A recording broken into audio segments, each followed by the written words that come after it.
John McMullen, kind enough to join us every Tuesday. Football on the 20s at JF McMullen. And he pretty much covers the NFL.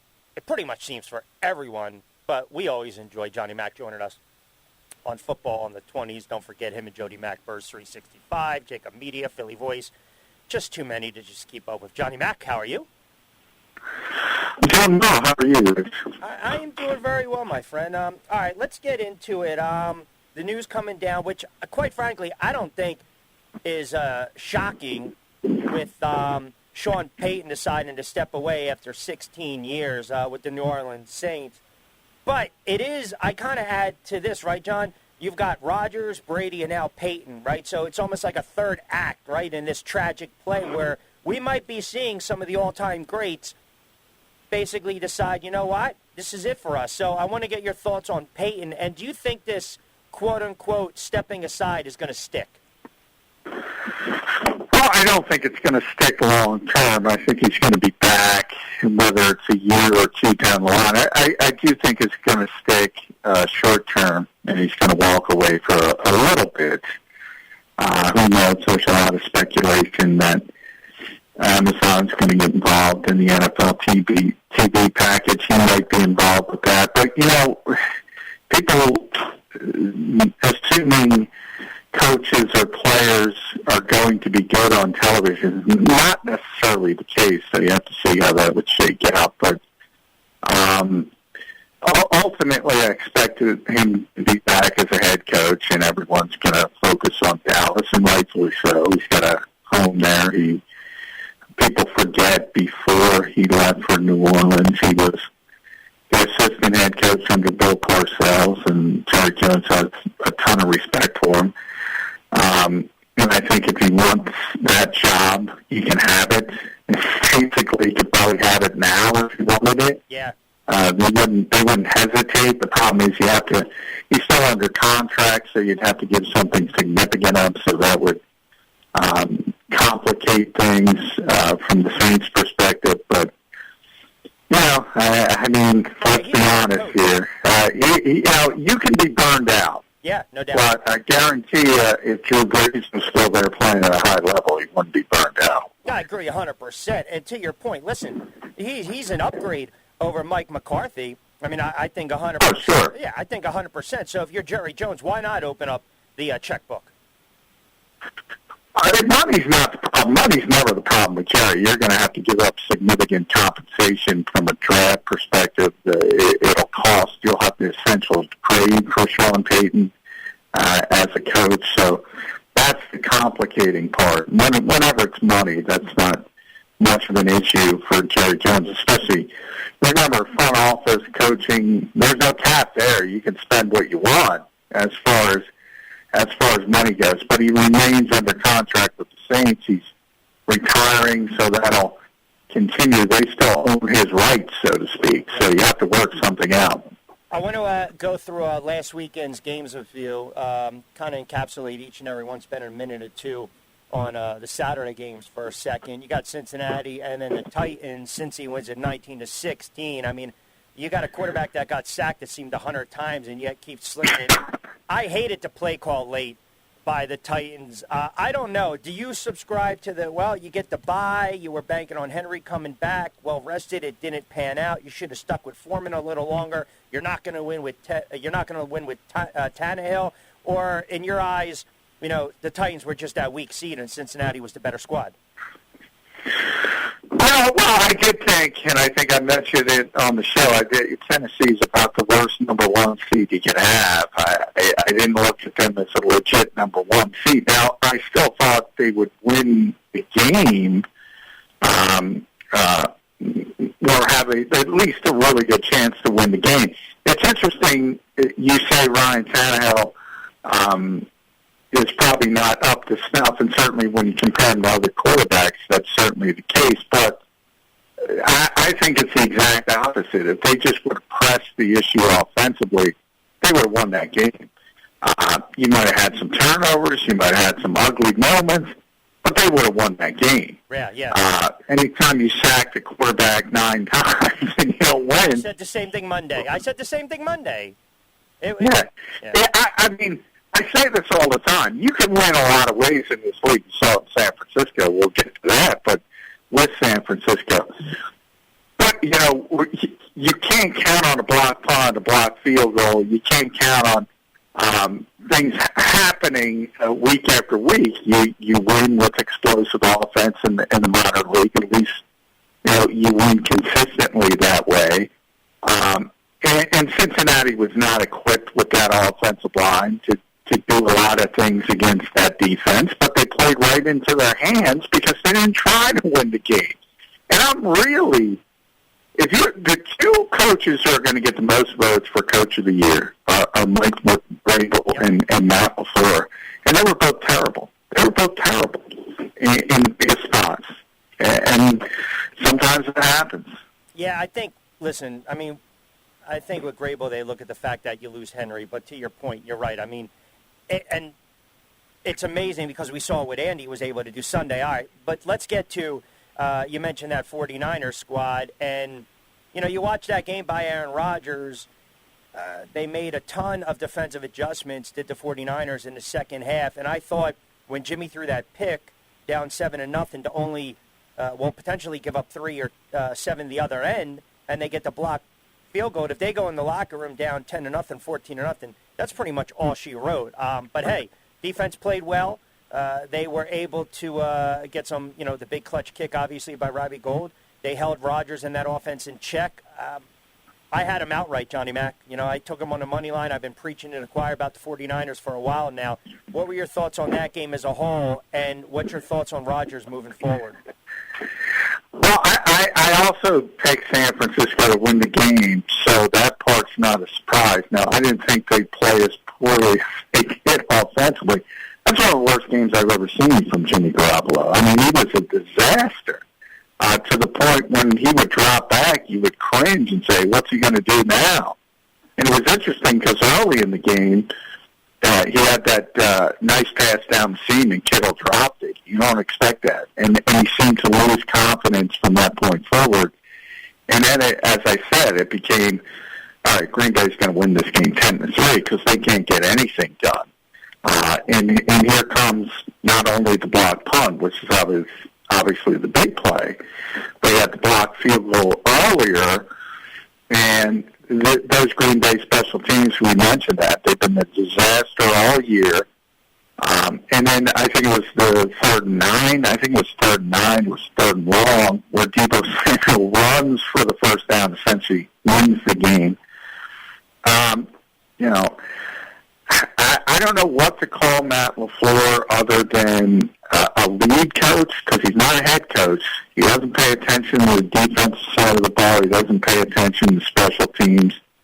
And when their offense is not clicking on all cylinders, it was clear Rodgers had no confidence in anybody other than Devontae Adams and Aaron Jones. He only threw the ball to 2 people. It was ripe for an upset. I didn't think it would shake out the way it shook out. I didn't think San Francisco would be that big of a disaster offensively, but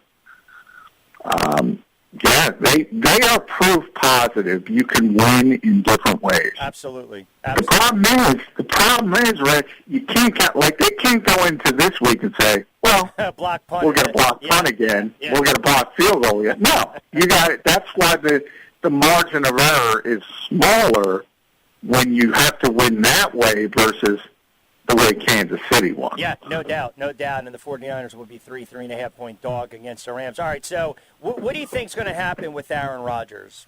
How do you see this shaking out? Yeah, he was on Maxey's show today. He said he's going to make a decision quickly.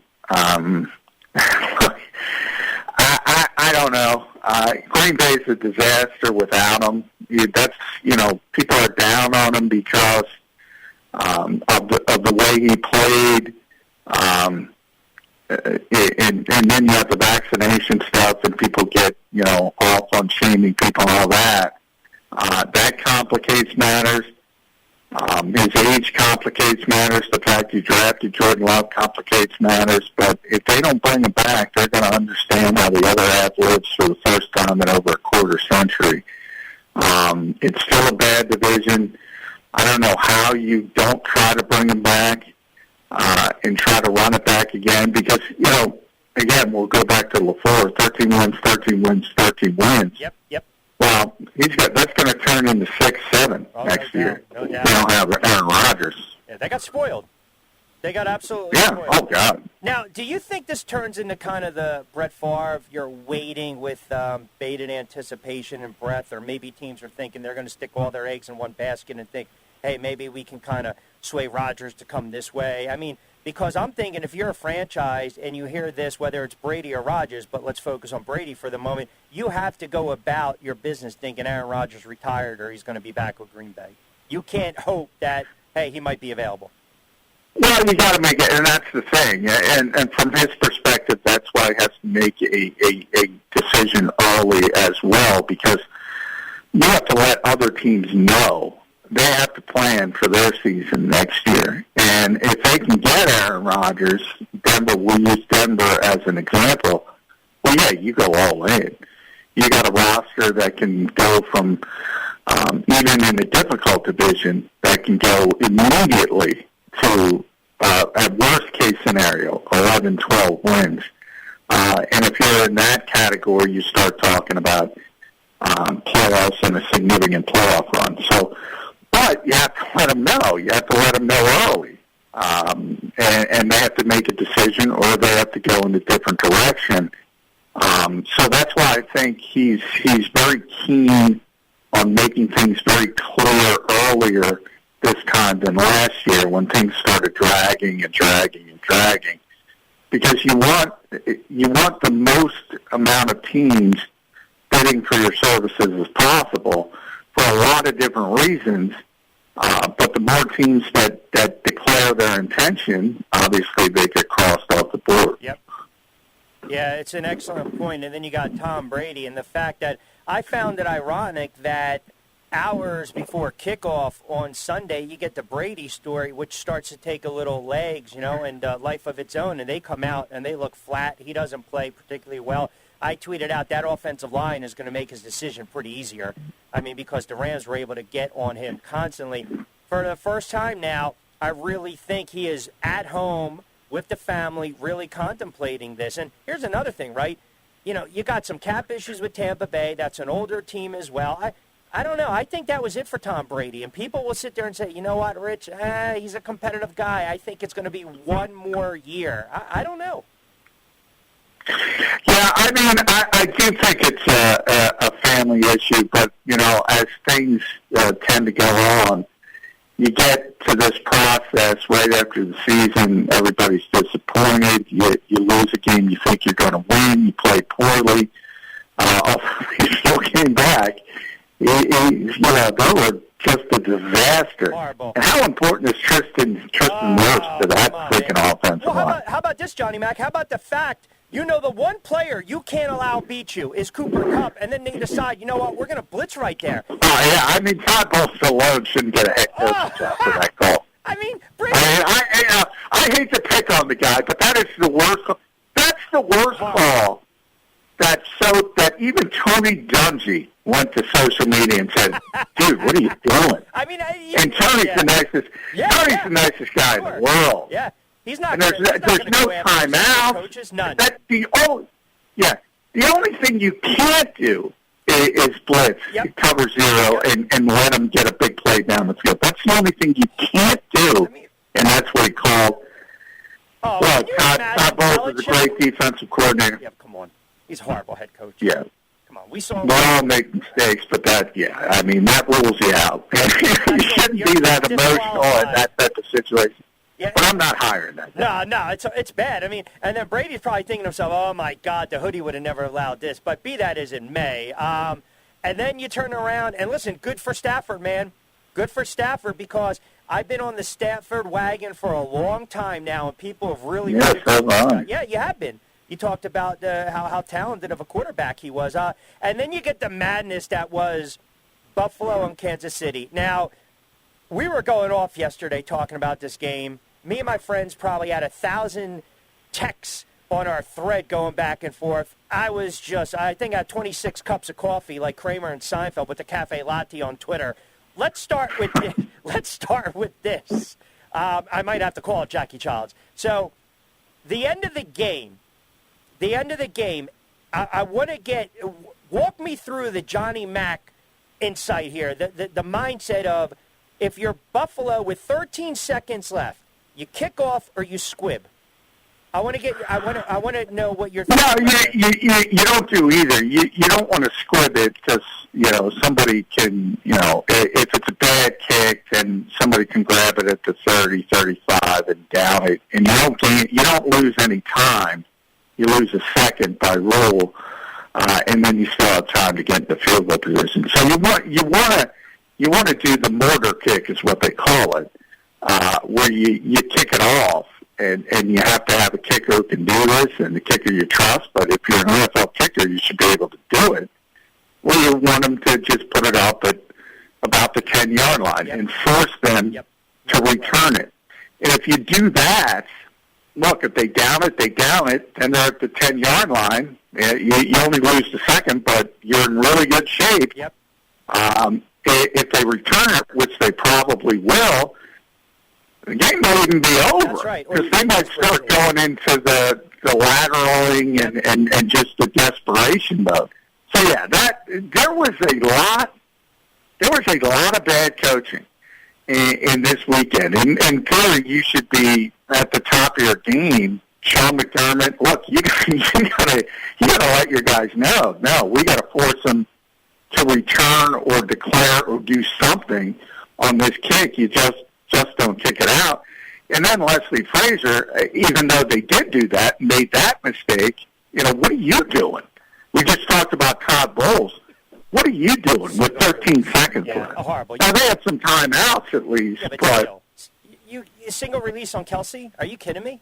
I mean, exactly. And to your point, my argument yesterday was the way the games round out over the weekend, who's to say if you squib it, Patrick Mahomes doesn't heave it up and you get a defensive penalty and an untimed down. Like, that's the wildness of the game. Now, overtime. Because I am a believer, I don't feel bad for Buffalo, man. You had 2 shots, 2 cracks to win that game. No, I don't feel bad. I can't stand. I hate to do this, and I'm not going to bring up anybody, but these are the same people. I'm not even talking about fans. I'm talking about media people. Oh, and they say they'll spend the off-season talking about safety, Rich. Safety. You got to do this, you got to do that, you got to do this. Then they're entertained in the moment, and they're like, let's keep playing forever. Both defenses are dog-tired, so Kansas City goes down and scores. Buffalo should have an opportunity. Let's play more football. I mean, the hypocrisy is astonishing to me. There's no perfect rule. I'll say this. The NFL overtime makes more sense to me than the college rule. I can't stand the college rule when they're having that 9 overtime game, whatever it was. How does that work in your safety world when guys are out there dead tired? It makes no sense to me. It happened to Kansas City in the past. Now it worked in their favor. You gotta come up with something. And everybody knows the rules coming in. That's right. They're not new. They're not thrown on them. They're not thrust on them. All they got to do is keep them out of the end zone, and they'll have a chance. Exactly. I don't care. They lost the game, and that's it. You don't have to change the rule. Exactly. I got to have talking heads tell me that Matthew Stafford is a great quarterback. Really? Where you been the last 15 years? Then I got to have them sit there and say they feel bad for the Bills. Now, you tell me if you follow where I'm going with this. I'm taking you down a dark place right now, so you're going with me. You're in the trenches with me, so just bear with me on this one, Johnny Mac. Another dark place? I got too many dark places. if that was Kansas City and Mahomes, no, better yet, if that was Tampa Bay and Brady and Rodgers and the Packers, same scenario, they don't touch the ball, they lose. No one is making a stink about it. yesterday, today, or tomorrow. Well, I guarantee you, Rodgers. I mean, everybody hates Rodgers now. So they love it. Exactly. So they would love it and say, you know what? You got bounced. You didn't score. Your defense should have made a play. I'm saying if they didn't touch the ball, I think it's because we looked at the performance of Allen, and I think we're sentimental towards that. And I got news for you, man. Kid played a hell of a game, but the defense had 2 opportunities to end the game, period. Defense, Josh Allen was great. Josh Allen did everything humanly possible to get his team over the hump. Deserves all the accolades you want. Sean McDermott let him down. Leslie Frazier let him down. The defense let him down. No, nobody else. Not the rules. That's who let him down. Sean McDermott could have overruled. He could have been a head coach. He could have said what I said. Exactly. Mortar kick it. Force them to make a decision. Force them to use some time off the clock. He could have done that. Leslie Frazier could have not turned into Tampa 2 Leslie Frazier that says, walk down the field here. Let you have whatever you want. They didn't do that. Nope. I can't feel bad for that team. I'm sorry. What do you think for Sunday conference championships? I mean, Cincinnati, I figured they would be about a 7 or so point dog. The line's sitting at 7. Then you got the 49ers and the Rams. That line is now at 3, juiced to the over 3.5 with the Rams the favorite. Do you give Cincinnati a puncher's chance here? Yeah, I think I have a puncher's chance because Joe Burrow can, what he hit, I think he had a 500-yard game this year. I think it was 525. So anytime you can move the foot, you're going to have to score to beat Kansas City. And they're capable of that. I don't think Kansas City's front is as good as Tennessee's front, so maybe you cut those 9 sacks down to 4, and all of a sudden you can start throwing the football all over the place. I think Kansas City is and should be a heavy favorite, and they'll probably blow them out. But if you're going to beat Kansas City, you're going to have to score points. And with Joe Burrow, Jamar Chase, T. Higgins, they have some good receivers. They have some explosive ability. So they have a puncher's chance. 49ers win if they rush for about 250. Samuel has about $185 from scrimmage, and Jimmy G throws it less than 10 times? Or Well, I think it's going to go the usual. Kyle will go into the game. And by the way, I think Kyle Shanahan's the best coach in the NFL right now. I really believe that. Really? Yeah, because he's a head coach. And, I should put that, I say, except for Belichick and Reed, I should put that. But, because they're kind of above everybody else. But I think what he does with that team on a weekly basis, and they're capable of winning a bunch of different ways. They don't have to win one way. And he'll give Jimmy a chance at the beginning of the game. And the minute he throws the bad pick, and it's probably coming, then he'll shut it down and turn it into let's run the football. And the big key is Trent Williams going to be healthy? That's number one. Because if he doesn't play, that would be a Tristan Wirfs type loss, even more so. Yep. So they got to run the football, they got to control the clock, and they got to win in a certain way. I don't trust Jimmy Garoppolo. I don't. But if you think about the 49ers, they made the Super Bowl with Jimmy Garoppolo. And they not only made the Super Bowl, people forget, they could have won it. They dominated for 3 quarters until Patrick Mahomes woke up. And then once they got behind, the game was over. Yeah. And that's similar to what they have to win. They can't come back. You can't say, okay, Jimmy G, drop back and throw the football. They're not going to be able to win that way. No, and they had an opportunity to win that game, but he missed a throw on 3rd down. I mean, look, I would like to say maybe he's going to surprise us, but I don't think that's it. Death taxes and a Jimmy G bad pick. That's the way it's probably going to roll. But I think we got the listen, I'm excited for the conference championships. I thought, before I let you get out of here, I thought the divisional matchups was the greatest weekend I've ever witnessed as a football fan. I'm not going to go into all time because I'm biased with obviously some Super Bowls and Giant games.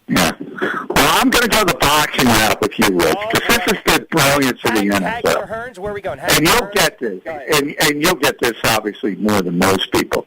Now, aside from Buffalo, Kansas City, that was just a flat-out great game.